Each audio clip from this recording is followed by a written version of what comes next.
Hello বন্ধুরা, কেমন আছো তোমরা সবাই? আশা করছি তোমরা সবাই ভালো আছো। তো স্টাডি টেক ইউটিউব চ্যানেলে তোমাদের সকলকে স্বাগত জানাচ্ছি। তো আমরা যে ইতিহাসের ওপরে ছোট ছোট প্রশ্ন উত্তর আলোচনা করছিলাম, আজকে তার পরবর্তী পার্ট আমরা আলোচনা করছি।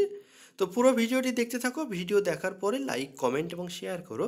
আর যারা প্রথম দেখছো তারা অবশ্যই সাবস্ক্রাইব করে বেল আইকনে ক্লিক করে আমাদের সঙ্গে যুক্ত থাকো, কারণ আমরা প্রতিনিয়তই তোমাদের কাছে এই প্রশ্ন উত্তরের নতুন নতুন সেট এবং তার সঙ্গে সঙ্গে জব নোটিফিকেশন নিয়ে আসতে থাকি আমাদের এই চ্যানেলে। তো আমাদের চ্যানেলটিকে অবশ্যই সাবস্ক্রাইব করো এবং বেল আইকনে ক্লিক করে আমাদের সঙ্গে যুক্ত থাকো। আমরা শুরু করছি হিস্ট্রি কোশ্চিন অ্যান্সার। প্রথম প্রশ্ন এখানে দেখে নাও। প্রথম প্রশ্ন বলছে, হিউয়েন সাং কার সময়ে ভারতে এসেছিলেন? হিউয়েন সাং কার সময়ে ভারতে এসেছিলেন? অপশান এ প্রথম চন্দ্রগুপ্ত, অপশান বি দ্বিতীয় Chandragupta, option C Harshavardhana, option D Rudradaman. তো হিউয়েন সাং ভারতে এসেছিলেন হর্ষবর্ধনের সময়ে। অপশান সি হর্ষবর্ধনের সময়ে। তো আমরা যে প্রশ্নগুলি আলোচনা করছি সেই প্রশ্নের উত্তর তোমরা ভিডিও পজ করে করে কমেন্টে কমেন্ট করতে পারো এবং তোমরা যাচাই করে নিতে পারো তোমরা কত পাচ্ছ প্রতিটা লেসেন্সে। তার সঙ্গে সঙ্গে আমরা কয়েকটি প্রশ্ন তোমাদের এক্সট্রা তোমাদের বাড়ির জন্য করতে থাকি। তো সেই প্রশ্নের অ্যান্সার কিন্তু আমরা অবশ্যই কমেন্টে আশা করি তোমাদের কাছ থেকে। না পারলে তোমাদের দিতে হবে না, আমি পরবর্তীতে জানিয়ে দেব। পরবর্তী প্রশ্ন এখানে দেখে নাও, কার রাজত্বকালে ফা হিয়েন ভারত পরিক্রমণে আসেন? তো এই প্রশ্ন দুটি দেখে নাও, প্রশ্ন দুটি কিন্তু সকলেই গুলিয়ে ফেলে উত্তরটি। তো প্রশ্ন দুটি মনে রাখবে, হিউয়েন সাং এসেছিল হর্ষবর্ধনের সময় এবং ফা হিয়েন কার সময় এসেছিল? অপশানগুলি দেখে নাও, দ্বিতীয় চন্দ্রগুপ্ত, সমুদ্রগুপ্ত, রামগুপ্ত, কুমারগুপ্ত। তো ফা হিয়েন এসেছিল দ্বিতীয় চন্দ্রগুপ্তের সময়ে, হিউয়েন সাং এসেছিল হর্ষবর্ধনের সময়ে, ফা হিয়েন এসেছিল দ্বিতীয় চন্দ্রগুপ্তের সময়ে। এই প্রশ্ন দুটি যেন গুলিয়ে না যায়। পরবর্তী প্রশ্ন, বুদ্ধ কোথায় জ্ঞান বা বোধি লাভ করেন? Option A Sarnath, option B Bodhgaya, option C Kapilavastu, option D Rajgriha. তো গৌতম বুদ্ধ তার জ্ঞান বা বোধি লাভ করেছিলেন বোধগয়ায় বা বুদ্ধগয়া যেটাকে বলা হয়। Option B answer. পরবর্তী, কোন গ্রিক দূতকে চন্দ্রগুপ্ত মৌর্যের রাজসভায় প্রেরণ করা হয়েছিল? কোন গ্রিক দূতকে চন্দ্রগুপ্ত মৌর্যের রাজসভায় প্রেরণ করা হয়েছিল? Option A Kautilya, option B Seleucus Seleucus Nicator, option C Megasthenes, option D Justin. তো আমাদের চন্দ্রগুপ্ত মৌর্যের রাজসভায় প্রেরণ করা হয়েছিল মেগাস্থিনিসকে। ওকে, নেক্সট পরবর্তী প্রশ্ন, প্রাচীন চোল রাজ্যের রাজধানী কোথায় ছিল? প্রাচীন চোল রাজ্যের রাজধানী কোথায় ছিল? Option A Kaveri Pattinam, option B Thanjavur, option C Madurai, option D Uraiyur Uraiyur. তো আমাদের প্রাচীন চোল রাজ্যের রাজধানী যেটা ছিল সেটা হচ্ছে অপশান ডি উরাউর। ওকে, পরবর্তী প্রশ্ন, দ্বিতীয় পুলকেশী মহান শাসক ছিলেন কোন বংশের?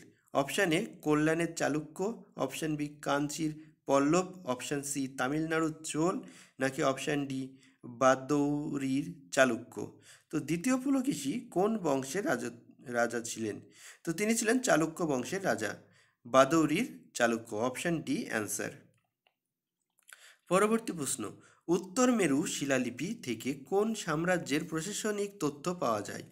Option A Pallava, option B Chola, option C Chalukya, option D Satavahana. তো উত্তর মেরু শিলালিপি থেকে জানা যায় চোল চোল সাম্রাজ্যের প্রশাসনিক তথ্য পাওয়া যায়। Option B Chola. পরবর্তী প্রশ্ন, কোন বৌদ্ধ ভিক্ষুক তিব্বতে বৌদ্ধ ধর্ম প্রচার করেছিলেন? কোন বৌদ্ধ ভিক্ষুক তিব্বতে বৌদ্ধ ধর্ম প্রচার করেছিলেন?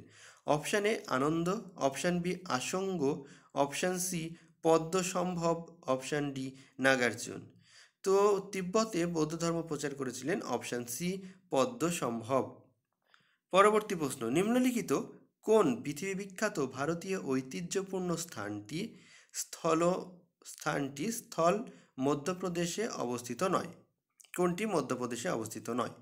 অপশান এ কোণার্কের সূর্য মন্দির, অপশান বি সাঁচি স্তূপ, অপশান সি ভীমবেটকা শৈল আশ্রয়, অপশান ডি খাজুরাহের মন্দির।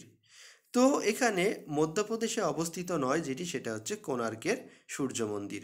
কোণার্কের সূর্য মন্দির কিন্তু মধ্যপ্রদেশে অবস্থিত নয়। পরবর্তী প্রশ্নে চলে যাই, রাষ্ট্রকূট রাজা অমোঘ বর্ষের লেখা বইটি হলো কোনটি? অমুক বর্ষে লেখা বই কোনটি? অপশান এ আদিপূর্ণা, অপশান বি গণিত সার সমগ্র, অপশান সি শক্তায়ন, অপশান ডি করিরাজ মার্গ। তো এখানে তোমাদের এই প্রশ্নের উত্তরটি কিন্তু তোমাদেরকে দিতে হবে। এই প্রশ্নটি তোমাদের বাড়ির কাজ। পরবর্তী প্রশ্ন, ইলোরার কৈলাসনাথ মন্দির কে তৈরি? আগের প্রশ্ন যদি উত্তর না পারো অবশ্যই আমাকে জানাবে, আমি তোমাদের ডেসক্রিপশনে উত্তর দিয়ে দেব। পরবর্তী প্রশ্ন কি বলছে? ইলোরার কৈলাসনাথ মন্দির কে তৈরি করেছিলেন? প্রথম রাজেন্দ্র চোল, অপশান বি প্রথম মহেন্দ্র বর্মন, অপশান সি প্রথম কৃষ্ণ, অপশান ডি প্রথম গোবিন্দ। তো ইলোরার কৈলাসনাথ মন্দির তৈরি করেছিলেন প্রথম কৃষ্ণ। কে তৈরি করেছিলেন? প্রথম কৃষ্ণ। পরবর্তী প্রশ্ন, দ্বিতীয় পাণ্ডায়ন সাম্রাজ্যের ভূমি ব্যবস্থা উল্লেখ রয়েছে কোথায়? থলভাইপুরম তাম্রপট্টে, উত্তিরামেরুর শিলালিপিতে, কুসুমিয়া মালাই শিলালিপিতে, নাকি কাসাকুদি তাম্রপটে? তো দ্বিতীয় পাণ্ডায়ন সাম্রাজ্যের ভূমি ব্যবস্থার উল্লেখ রয়েছে অপশান এ থলভাইপুরম তাম্রপটে। কোথায়? থলভাইপুরম তাম্রপটে। পরবর্তী প্রশ্ন, সাতবাহন বংশের শ্রেষ্ঠ শাসক কে ছিলেন? সাতবাহন বংশের, এটার অপশান লাগবে না, এটা তোমরা সকলেই জানো, গৌতমীপুত্র সাতকর্ণী সাতবাহন বংশের শ্রেষ্ঠ রাজা, তাই তো? পরবর্তী প্রশ্ন, আর্য জাতি প্রথম জনবসতি কোথায় গড়েছিল? আর্য জাতি প্রথম জনবসতি কোথায় গড়েছিল?